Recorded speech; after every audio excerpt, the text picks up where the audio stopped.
Hello नमस्ते नमस्कार साथीहरू।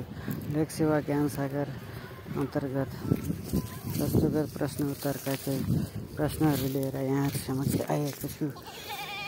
साथ दिनुहोला।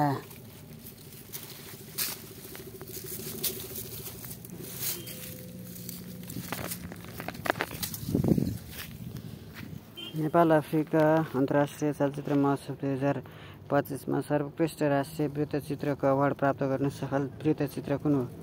डिजाइन टु डिसएपियर शिवपुरी निर्देशित वृत्तचित्रले शिवपुरीबाट निर्देशित अवार्ड जितेको। पुरीले वृत्तचित्रबाट सर्वोत्कृष्ट सम्पादनको अवार्ड पनि हात पारेका हुन्। महोत्सवमा सर्वोत्कृष्ट अफ्रिकन चलचित्रको अवार्ड दक्षिण अफ्रिकाबाट गुड मदरले र अफ्रिकन वृत्तचित्रको अवार्ड क्यामरूनको जायदले प्राप्त गरेको।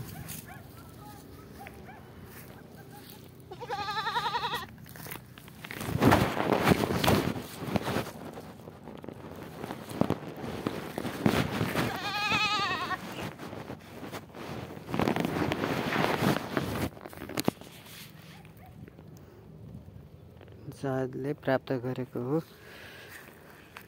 अन्तर्राष्ट्रिय वृत्तचित्रको अवार्ड भारतीय वृत्तचित्र लोनी ट्युन्सले अन्तर्राष्ट्रिय चलचित्रको अवार्ड बङ्गलादेशी चलचित्र श्रोताले अन्तर्राष्ट्रिय लघु चलचित्रको स्पेसल मेन्सन अवार्ड बेलायतको लघु चलचित्र जेन्ट पपेट्स फर डिग्निफाइड मेन्सुरेसन्सले प्राप्त गरेको। अन्तर्राष्ट्रिय जुरी अवार्ड अर्जेन्टिनाको लघु वृत्तचित्र दि टेम्पल अफ इटर्नल साउन्डले जितेको। काठमाडौँमा सम्पन्न 13औं संस्करणको यस महोत्सवमा नेपालसहित 17 देशका 49वटा चलचित्र समावेश भएका हुन्।